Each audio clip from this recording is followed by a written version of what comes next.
La nutrición y el adulto mayor es el tema que hoy nos corresponde hablar justamente de este tema. Bueno, lo que vamos a evaluar es justamente los aspectos que vamos a incluir en esta actividad. Son la evaluación nutricional, la malnutrición, los requerimientos dietéticos, hablar sobre la nutrición integral y los tipos de dietas según la valoración, algunas modificaciones que deben hacerse en la vida práctica y diaria sobre este tema.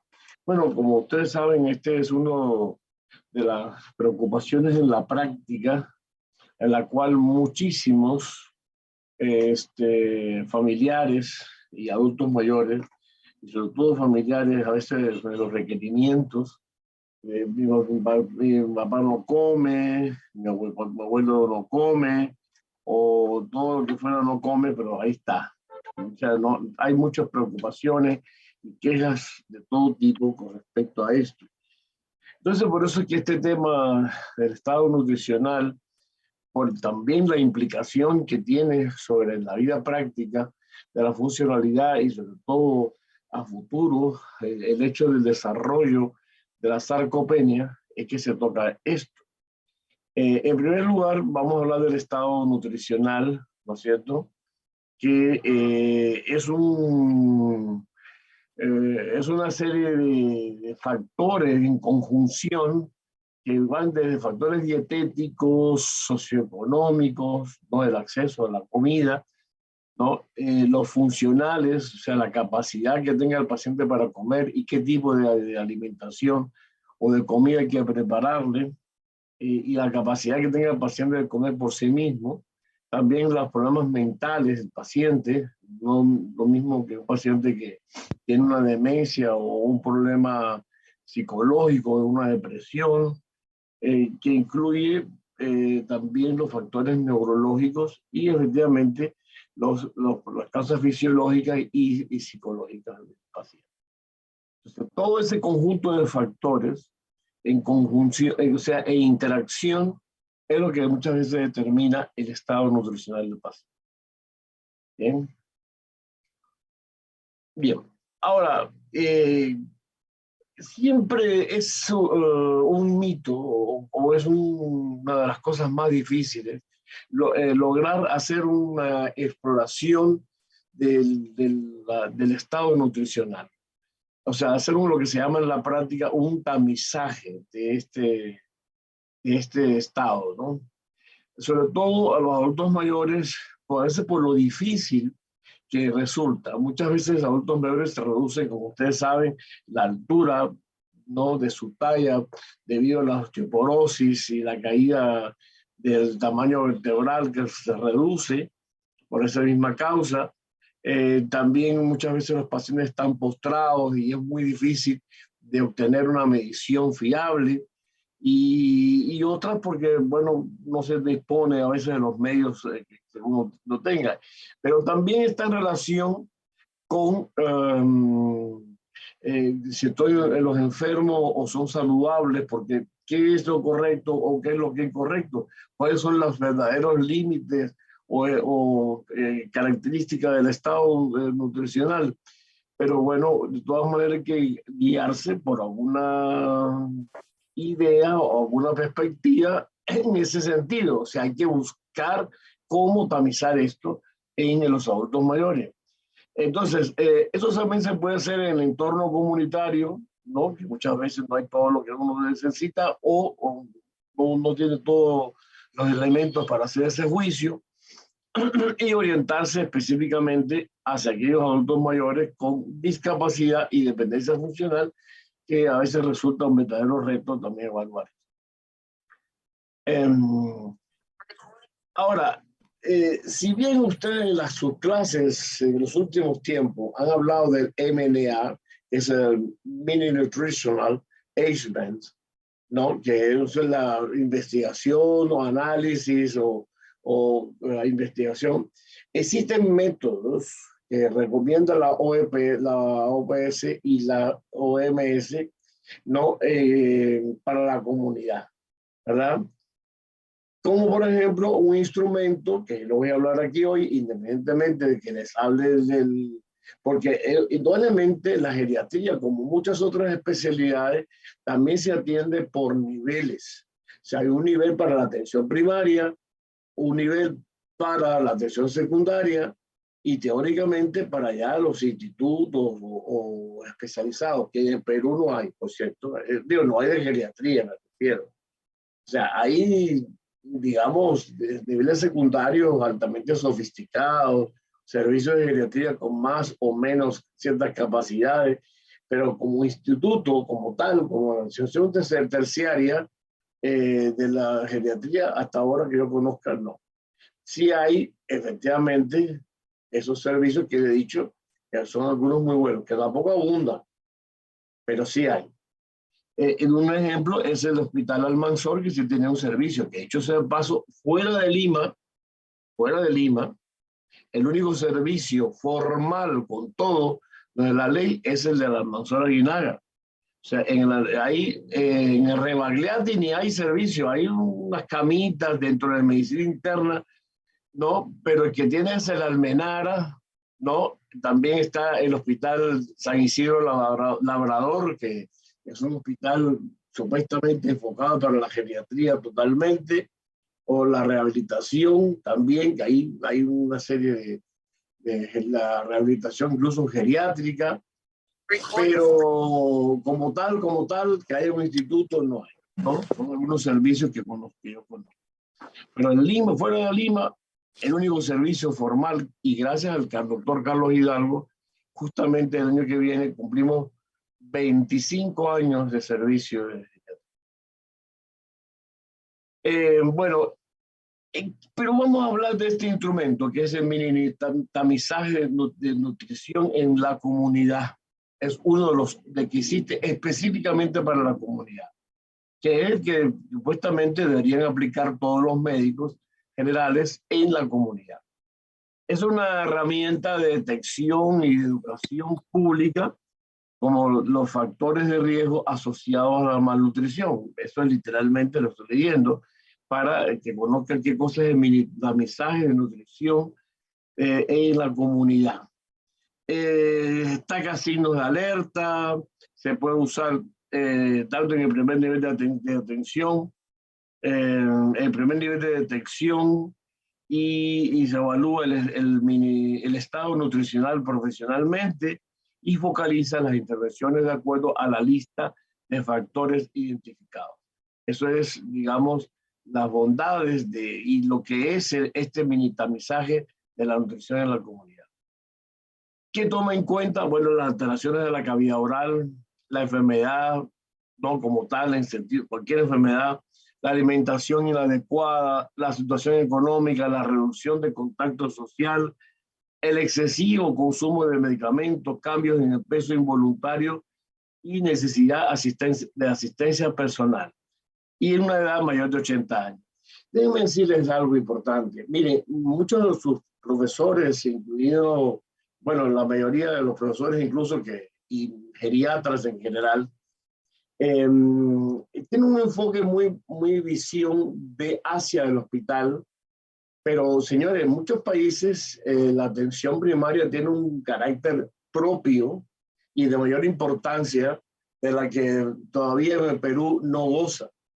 Y es que la atención primaria tiene su propio mundo, incluso existen los general practitioners en Inglaterra, los médicos de familia o los family doctors en Estados Unidos, existe el médico de familia en Cuba, existe en muchos lugares. Y aquí en Perú algunos se están formando también en ese sentido con la especialidad de médico de familia, que es una especialidad médica. Entonces, estos test enfocados hacia la comunidad está bajo el precepto de la Organización Panamericana y Mundial de la Salud en el fortalecimiento de la atención primaria en la comunidad. Este test de minitamizaje de la nutrición. Este es el minitamizaje de nutrición en la comunidad, ¿no? En un cuestionario que se llama así, Nutrition Screening Initiative, ¿no?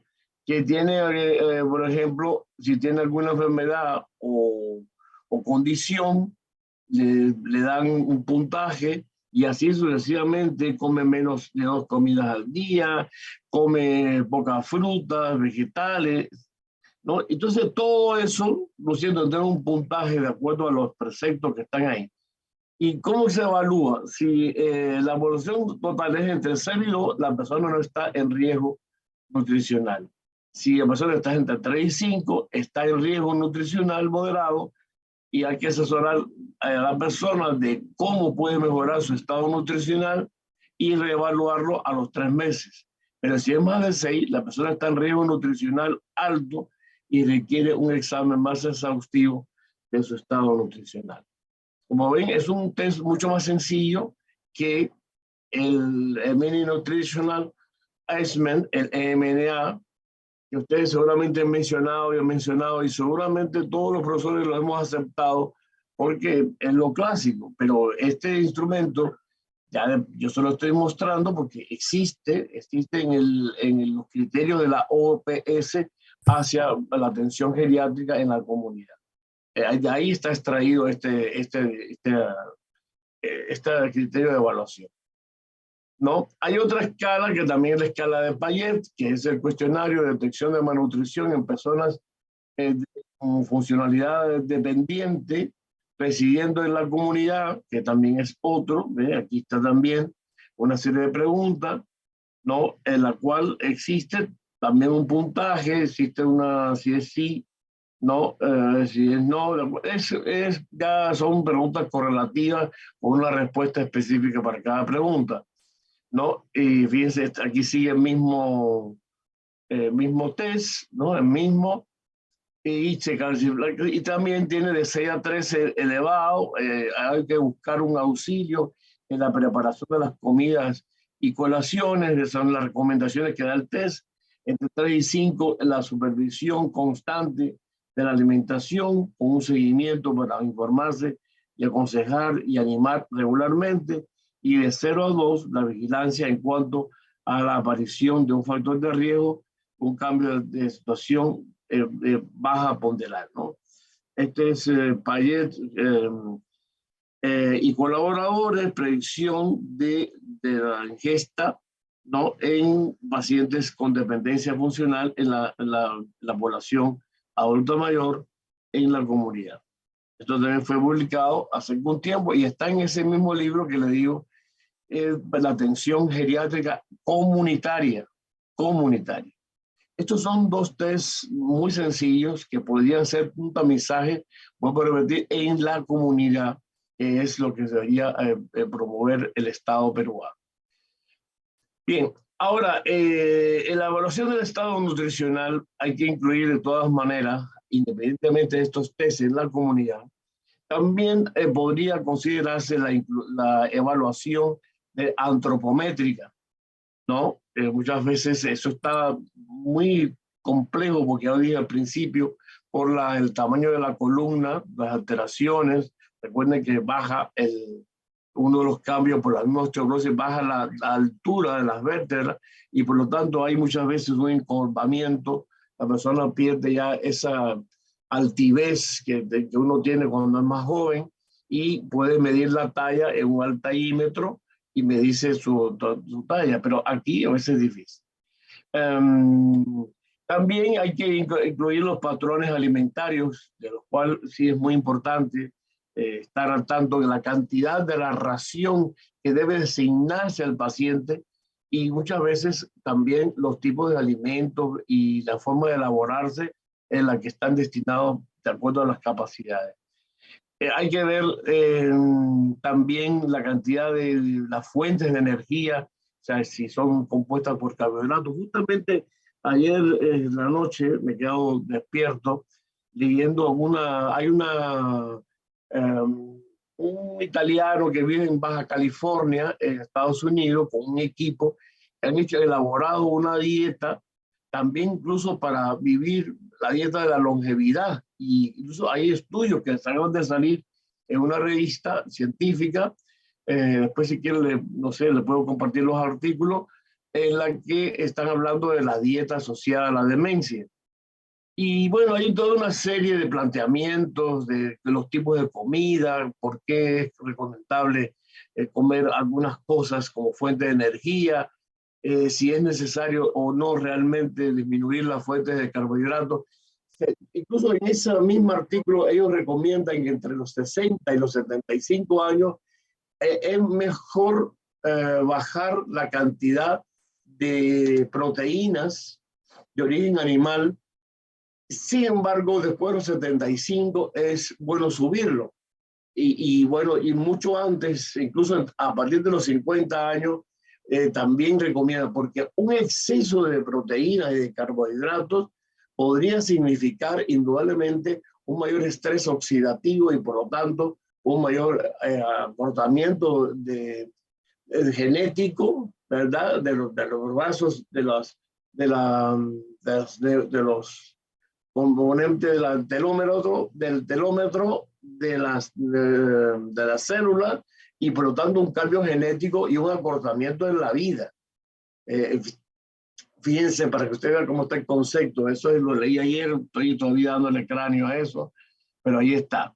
Y algunos parámetros bioquímicos que también son buenos para medir el estado nutricional y indicadores de independencia funcional y actividad física. Estos elementos son los que hay que tomarlo en cuenta para evaluar el estado nutricional. Vamos a referirnos a las mediciones antropométricas más comunes usadas en el adulto mayor, que de manera clásica, ustedes conocen, el peso y la talla, ¿no? Que con las pérdidas significativas que producen discapacidad se pierde alrededor de 2.5 kilos en 3 meses y bueno, ya hay que considerarlo como algo que alerta. Si uno pierde más de 2.5 kilos o hasta 3 kilos en 3 meses. Bueno, pues hay que buscar aquí el índice más apropiado y clásico que solamente ustedes han estudiado, es el índice de Broca, es el peso ideal que es igual a la talla menos 100. Este índice que es muy antiguo, recontra antiguo, todavía su abuelita no estaba casada con su abuelo, probablemente, es un índice que se usa todavía en la práctica para calcular a ojo así de buen cubero, ¿no? el estado nutricional del paciente. Por supuesto, se incluye más modernamente y hay que hacer un cálculo el índice de masa corporal o índice de Quetelec, ¿verdad? Que es el peso en kilogramos, la talla al cuadrado en metros cuadrados o índice de masa corporal.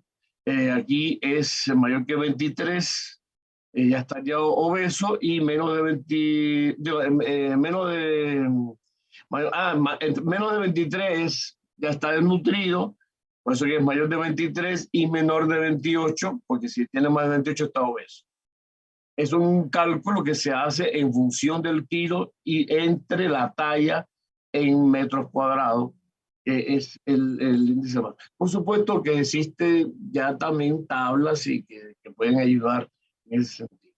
Pero ya de manera muy especial los nutricionistas, no, ya los más adestrados, calculan el pliegue tricipital, subescapular, suprailíaco, ¿no? La circunferencia del brazo, la pantorrilla, la cadera y la cintura, que en sentido general, más de 88 centímetros de la mujer y 102 centímetros en el hombre están asociados a un riesgo sustancialmente aumentado con complicaciones metabólicas. O sea, muchas veces solamente la cintura podría estar asociado a ello. También se puede utilizar el diámetro de la muñeca y combinaciones de estas variaciones. Todo esto, lo que más se utiliza en el médico general es esta primero y el índice de masa corporal, y esto es lo que también se utiliza.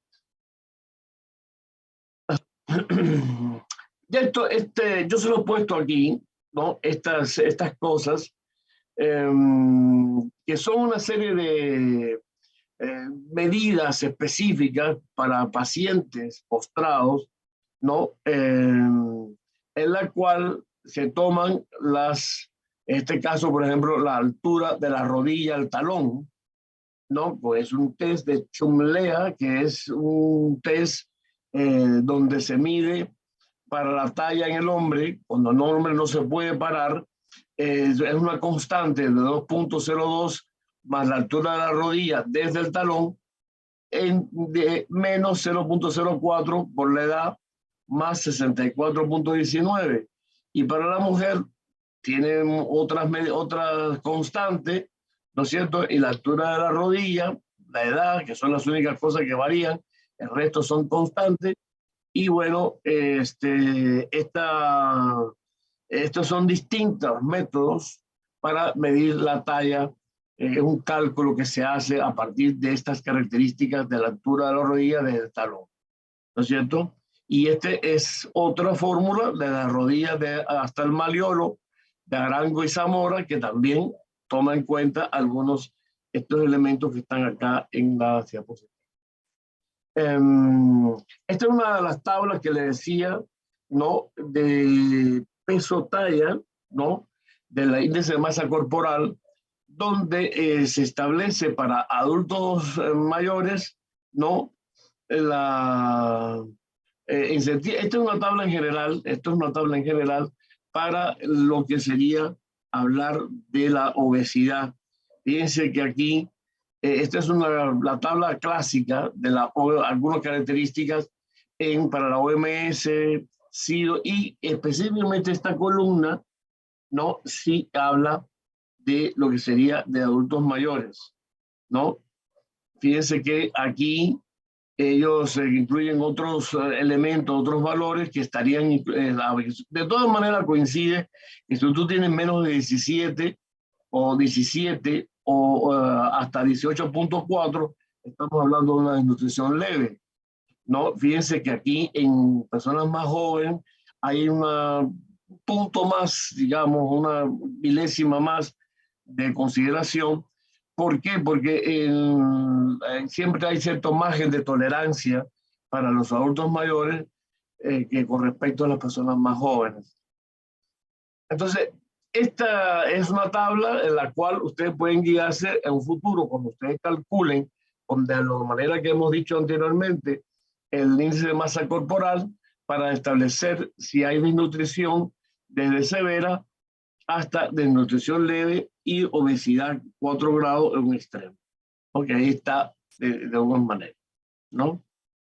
Fíjense que algunas diferencias aquí también con respecto a los adultos mayores hay cierta diferencia entre en general, o sea, la índice de masa corporal para personas más jóvenes y los ancianos. Este es quizás el instrumento que ustedes han utilizado o han hablado en alguno de sus charlas en la parte desde el punto de vista de las exposiciones, en la práctica, que es el mini examen nutricional o el Mini Nutritional Assessment, o MNA, ¿verdad? Este test es un poco más complejo, ¿no? Incluye una parte de tamizaje, ¿no es cierto? Y incluye otras cosas, porque este tiene varias partes, ¿no? Es un test autocuestionado o generalmente el médico se lo aplica, pero es un test de un cuestionario autoaplicado. Y fíjense todo lo que incluye. Incluye muchísimas más cosas. Es largo, es un test bastante largo, donde incluye también el índice de masa a considerar, masa corporal, ¿no? La circunferencia braquial, todo. Es difícil hacer este test. Es un test para yo empiezo en una especialidad. Lo que pasa es que ustedes los han tocado, nosotros lo hemos permitido, y como a mí me toca esta clase, pues aprovecho para decir que existen métodos más sencillos, que ya lo vimos al principio, el mini tamizaje, ¿no? Nutricional en la comunidad, y los otros que están también de Payet, que ya los he mencionado, ¿no? Fíjense todo lo que es, ¿no? El mini nutritional, ¿no? En este caso, están ahí. Puse el de México porque es el que más tiene más estudio o tiene algunas cosas, y aquí habla, fíjense, entre 17 a 23 puntos, ¿no? Ya estamos hablando de riesgo de malnutrición, mayores de 17, malnutrición mismo, que es el objetivo de tamizar esto. Dice, aquí se saca por separado la evaluación, que tiene un máximo de 16 puntos, el tamizaje y la evaluación global, que son las tres partes que está dividido este test que hemos hablado, ¿no? Ahí es para leerlo y para que además lo consideren. Si ustedes van a hacer ya una especialidad como geriatría o van a hacer o alguna otra especialidad a largo plazo, sí conviene. Yo sugiero e insisto en que deberíamos, los médicos que van a trabajar en sus serums, utilicen mejor el mini tamizaje de que hemos hablado al principio.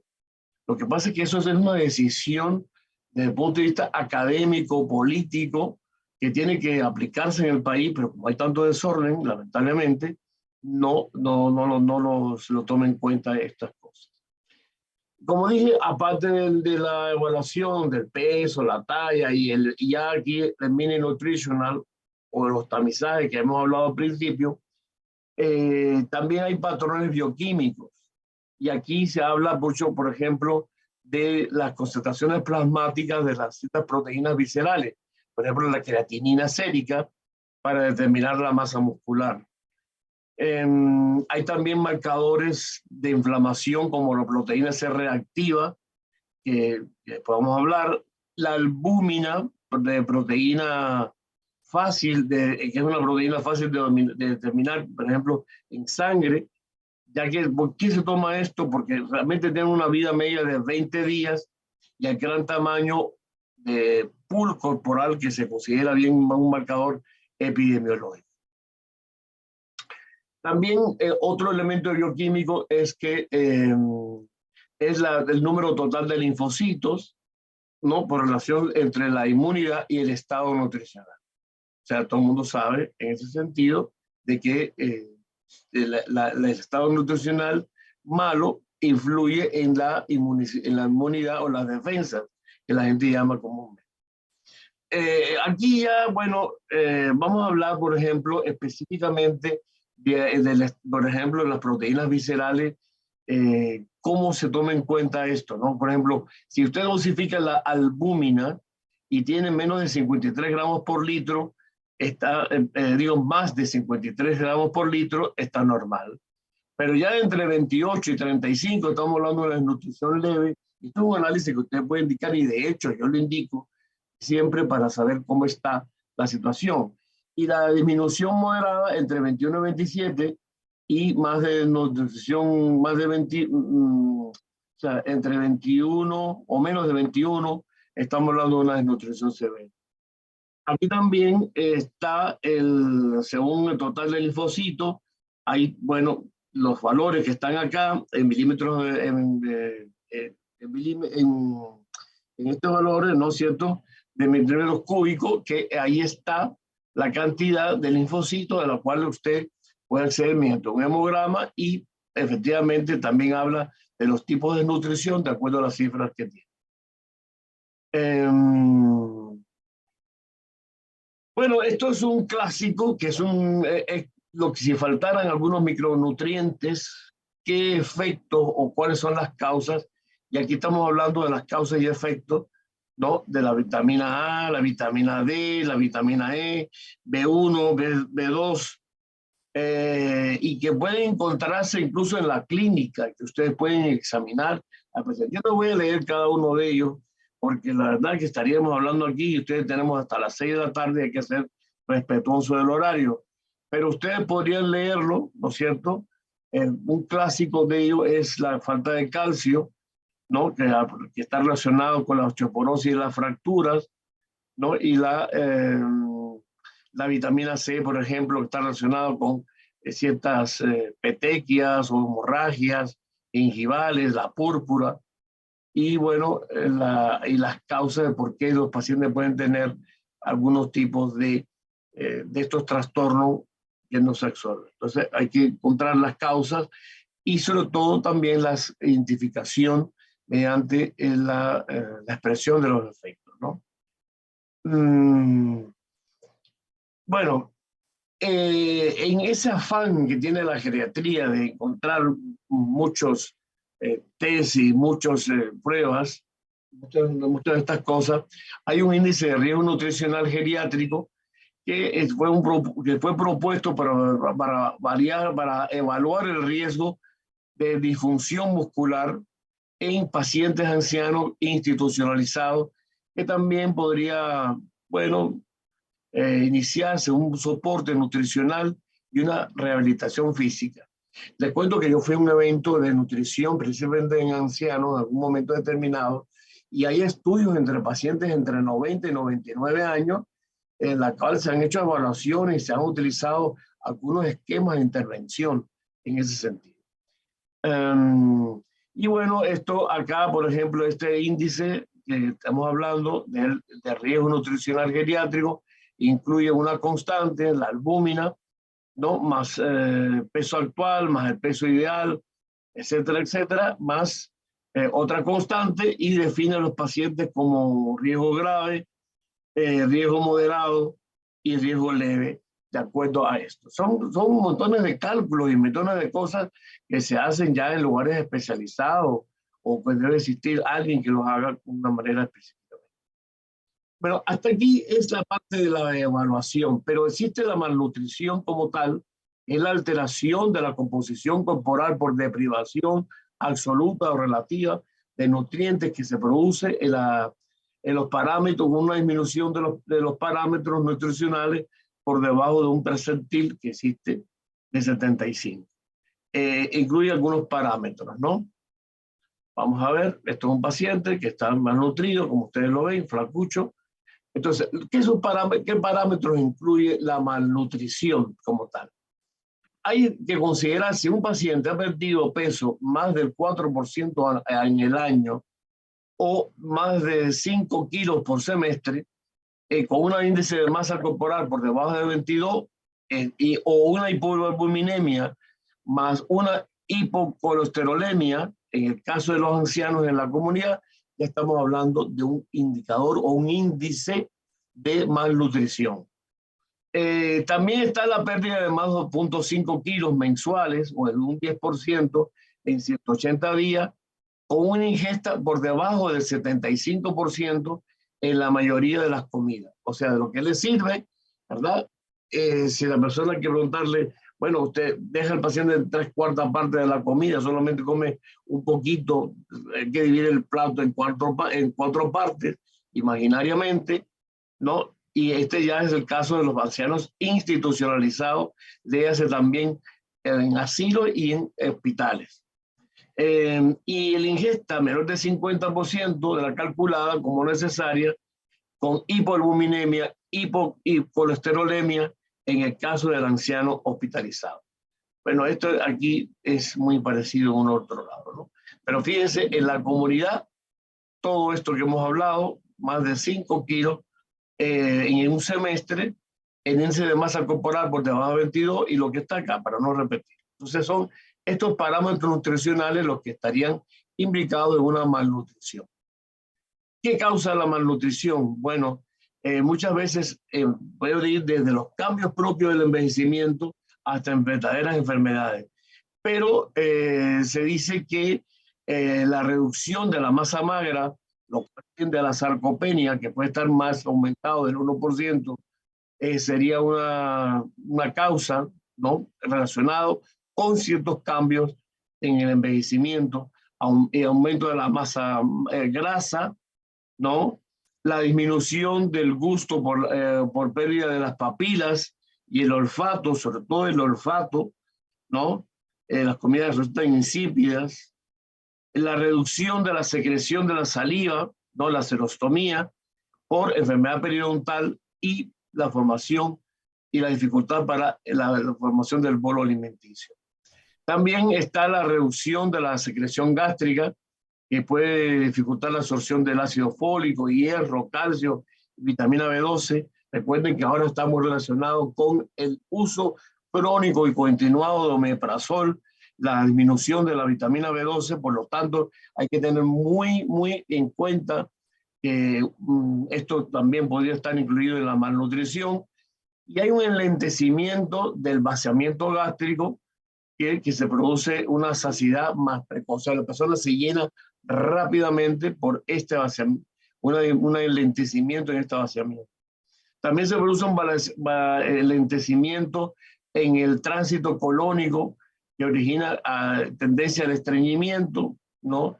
Y frecuente déficit adquirido de lactasa que produce intolerancia a la leche, pero no al yogur.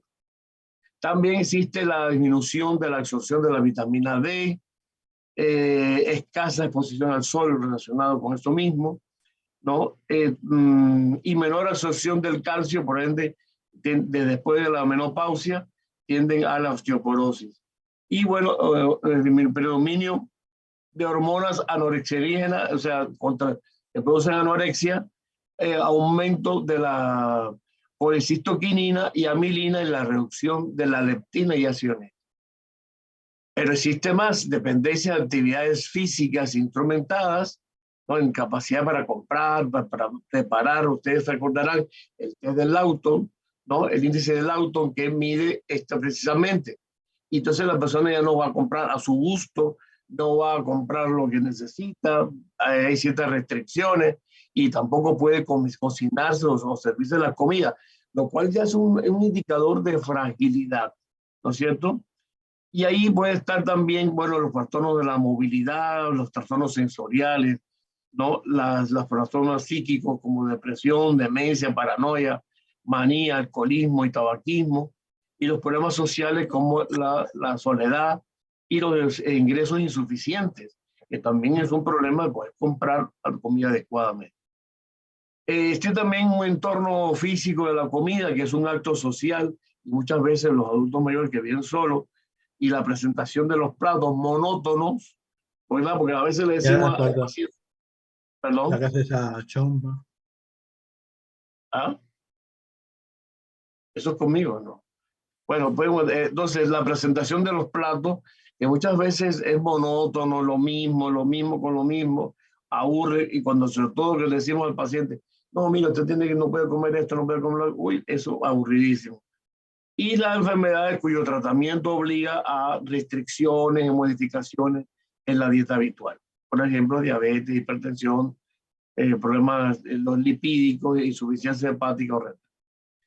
También están la presencia de síntomas, por ejemplo, relacionados con la ingesta, como por ejemplo dolor, náuseas, vómitos, atragantamiento, diarrea, estreñimiento, infecciones, enfermedades crónicas y alteraciones bucales como la pérdida de pieza dentaria. Ya no puedo comer igual que antes y todo tengo que comerlo más, más licuado, ¿no? Ya no puede ser como antes para este tipo de problemas. Y la alteración de la musculatura orofaringia, por ejemplo, como un ictus, como una demencia, como una Parkinson, que pueden producir una disminución o una incapacidad para masticar o tragar ciertos alimentos, o por ejemplo, verduras crudas, carnes o líquidos. Muchas veces hay como una especie de onda terciaria que produce como un atragantamiento, los pacientes producen atoramientos, producto de que los líquidos no lo pueden tomar y hay que cambiarle la composición, como después vamos a ver. También existen enfermedades digestivas, hepáticas, pancreáticas, hipercatabolismo, ¿no? En este caso de sepsis, cáncer, la hospitalización, que también es un problema, y algunos fármacos que son también causas frecuentes. Aquí tenemos los fármacos, ¿no es cierto?, que pueden producir anorexia, malabsorción, diarrea, interacción de los nutrientes, y aquí tenemos los medicamentos asociados a cada uno de estos mecanismos por los cuales el paciente debe comer relacionados con los fármacos. Bien. Ahora viene, ya terminando esto de las causas, también hay un sistema de cálculos de raciones o de necesidades nutricionales. Esto va de manera increciendo o en aumento, ¿no es cierto? Pero en general va en los varones siempre que se necesita más kilocalorías que en las mujeres, ¿no? Y viene en manera normal, sin restricciones. Uno podría comer de 1 a 1,5 gramos por kilogramo de proteína al día, las grasas o los carbohidratos deben estar relacionados, las grasas de un 30 y los carbohidratos un 60%, con el agua 30 mililitros por kilo o alrededor de 1500 cc. O sea, fíjense que aquí no hablamos de 2 litros literalmente, sino hablamos de 1,5 litros a partir de 1,5 litros de agua por día, cosa que a veces es difícil. Los adultos mayores no quieren tomar agua, y entonces hay que inventarse las 1500 de cosas, tomar jugo, cosas, si lo permite la dieta, azucarado, o de frutas, o lo que fuese, para hablar, ¿no? Y las vitaminas y minerales, por ejemplo, el calcio alrededor de 1200 miligramos por día, la vitamina D, hay tabletas ya que contienen esto en la farmacia, ¿no? Y bueno, y la fibra entre 10 gramos por 100 kilocalorías. Por cada 100 kilocalorías que se calcula aquí, ¿no es cierto? Estamos hablando de que debe ser 10 gramos de fibra. Generalmente se usan 20 gramos. Bueno, también hay que hacer, bueno, lógicamente, algunos ajustes en la obesidad, la malnutrición y la malnutrición proteico-calórica, que de acuerdo a estos valores que hemos hablado, de más de 30 en índice de masa corporal, estamos hablando de obesidad, la malnutrición calórica y la proteico-calórica, todo lo que estaríamos incluyendo, ¿no es cierto?, algunos ajustes en función de eso. Bueno, esto es un cuadro también de requerimiento de macronutrientes y de vitaminas que debería estar dentro de ello. No, sin hacer propaganda, hay productos alimenticios que contienen estas cosas. Si uno lee las etiquetas de ciertos productos reconocidos o conocidos, ¿no?, en la calle, o sea, en el argot popular, hay algunas de estas cosas, pero con esto después vamos a hablar al respecto de qué es lo que debemos comer o no. Esta es una pirámide alimentaria, ¿no es cierto?, en la que lo que debe estar en la base es lo que más se debe comer, ¿no? Fíjense que el agua, ya hablamos del agua, a partir de los 1500 cc, y esto es lo que está justamente en el stock, ahora en el bombo, de lo que estaba leyendo ayer, lo más actual de la nutrición, incluso se llama la dieta de la longevidad. Los panes y los productos integrales, ¿no? Cierta porción de arroz, aunque ahora la tendencia, señores, es quitarse el arroz. El arroz se ha descubierto y se ha asociado a montones de cosas, ¿no? Esta es la pirámide clásica que hemos estudiado y posiblemente ustedes también, ¿no? Fíjense que también, incluso en esa dieta, que puedo compartirlo después del artículo, ellos decían que puede ser 2 días carnes blancas, 2 días carne de pescado y un día, solamente un día, no carnes rojas. O sea, hay una reducción de las carnes rojas, ¿no?, en ese sentido. Y hablan mucho de la dieta con vegetales, ¿no?, como algo más saludable, ¿verdad? Los vegetales, que fíjense que está aquí con una amplia representación en ese sentido. Para ir terminando, hay que hablar de la modificación y la textura y la consistencia de los alimentos y bebidas, ¿no? Ustedes saben que no todo el mundo puede comer con la misma dieta, y esta es hay que tener en cuenta algunos elementos para la elaboración de la dieta. Sobre todo, fíjense que aquí hay algunos pacientes que no pueden comer los líquidos. Vamos a empezar por aquí, que hay que individualizar la consistencia de ellos. Pero pueden ir de la textura suave, como purés o líquidos espesados, no añadir más líquido si no fuera necesario, conseguir texturas menos viscosas y el control de la ingesta, en fin. Esto es una cadena una secuencia para la elaboración dietética que hay que tomar en cuenta. En este caso, bueno, si nosotros necesitáramos una modificación del aporte energético, hay que también tomar en cuenta los tipos de dieta que pueden ser hipocalóricas, que muchas veces esto se indica en los hospitales, las rotaciones. Lamentablemente ustedes han llegado a una etapa difícil por la pandemia, pero las dietas hipocalóricas que hay que tomar en cuenta, la aplicación clínica, por ejemplo, en pacientes con obesidad, sobrepeso, esto también se puede hacer en la comunidad. Ustedes pueden indicar y hacer un cálculo sobre esto. Esto lo hacen muchas veces los nutricionistas, pero y hay médicos especialistas aparte de nutrición, o sea, lo puede hacer tanto uno como otro.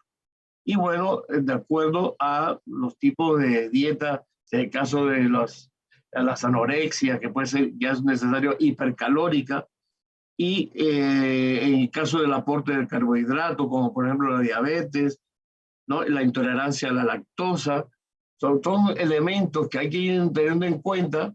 Esta clase es un poquito larga, pero no queda otra porque es muy importante que ustedes pudieran aprenderse o a manejar este tipo de dietas en sentido general, aunque sea someramente, aunque ustedes no lo hagan y confíen mejor en un nutricionista que debe tomar en cuenta. Pero estos son para que ustedes sepan qué es lo que deben tomarse en cuenta para la elaboración de una dieta, de todos los elementos que se toman y se analizan para llegar a una conclusión, ¿no?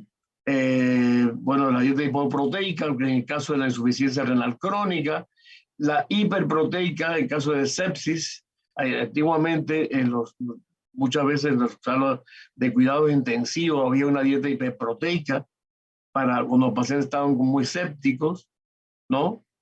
Y la modificación del aporte de grasa cuando hay enfermedades cardiovasculares o alteraciones lipídicas, ¿no?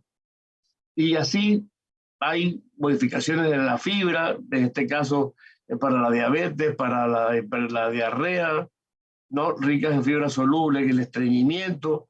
Hay toda una gama de cosas que hay que leerse, ¿no? Y estas son las texturas. ¿Qué cosa es una dieta líquida?